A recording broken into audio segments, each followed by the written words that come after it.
أعوذ بالله من الشيطان الرجيم. بسم الله الرحمن الرحيم. اللهم صل على محمد وعلى آله وأصحابه أجمعين. اردو ترجمہ سورہ البقرہ آیت نمبر 21 to 30. تفسیر احسن الکلام. بسم اللہ الرحمن الرحیم. اے لوگو، تم اپنے پروردگار کی عبادت کرو جس نے تمہیں پیدا کیا اور ان لوگوں کو بھی جو تم سے پہلے تھے، تاکہ تم پرہیزگار بن جاؤ.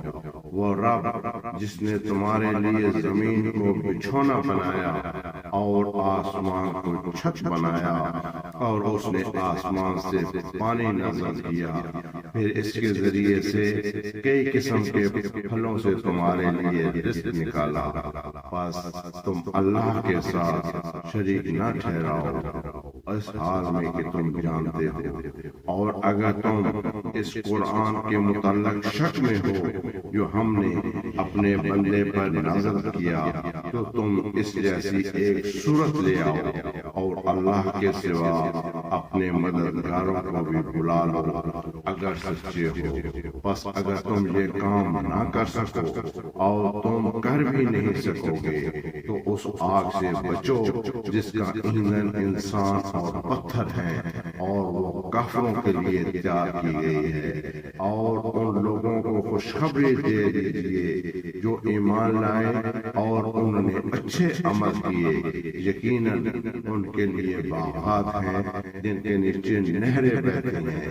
جب بھی انہیں ان میں سے کوئی پھل کھانے کو دیا جائے گا تو وہ کہیں گے کہ یہ تو وہی پھل ہے جو ہمیں اس سے پہلے دیا گیا تھا، اور ان کو اس سے ملتا جلتا پھل بھی دیا جائے گا، اور ان کے لیے وہاں پاکیزہ بیویاں ہوں گی اور وہ ان باغوں میں ہمیشہ رہیں گے. یقیناً اللہ اس بات سے نہیں شرماتا کہ وہ کوئی سی بھی مثال بیان کرے، مچھر کی ہو یا اس سے بھی بڑھ کر حقیر یا عظیم ہو. پھر جو لوگ ایمان لائے وہ جانتے ہیں کہ بے شک یہ ان کے رب کی طرف سے حق ہے، لیکن جن لوگوں نے کفر کیا وہ کہتے ہیں کہ ایسی مثالیں پیش کرنے سے اللہ کی مراد کیا ہے. اللہ ان سے بہتوں کو گمراہ کرتا ہے اور بہتوں کو ہدایت دیتا ہے، اور ان سے نافرمانوں کے سوا کسی کو گمراہ نہیں کرتا. جو لوگ اللہ کا عہد پکا کر لینے کے بعد اسے توڑتے ہیں اور جن رشتوں کو اللہ نے جوڑنے کا حکم دیا ہے انہیں کاٹتے ہیں اور زمین میں فساد کرتے ہیں، وہی لوگ خسارہ اٹھانے والے ہیں. تم اللہ کے ساتھ کیسے کفر کرتے ہو حالانکہ تم مردے تھے؟ پھر اس نے تمہیں زندہ کیا، پھر تمہیں موت دے گا اور پھر تمہیں زندہ کرے گا، پھر اس کی طرف تم لوٹ جاؤ گے. وہی ہے اللہ جس نے تمہارے لیے پیدا کیا سب کا سب جو کچھ زمین میں ہے، اور پھر آسمان کی طرف متوجہ ہوا اور پھر ٹھیک کر کے 7 آسمان بنا دیے، اور وہ ہر چیز کو خوب جاننے والا ہے.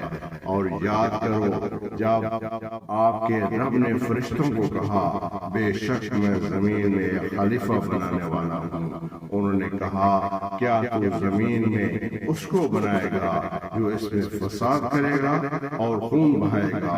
اور ہم تیری تعریف کے ساتھ تسبیح بیان کرتے ہیں اور تیری پاکیزگی بیان کرتے ہیں. اللہ نے کہا بے شک میں وہ جانتا ہوں جو تم نہیں جانتے. صدق اللہ العظیم.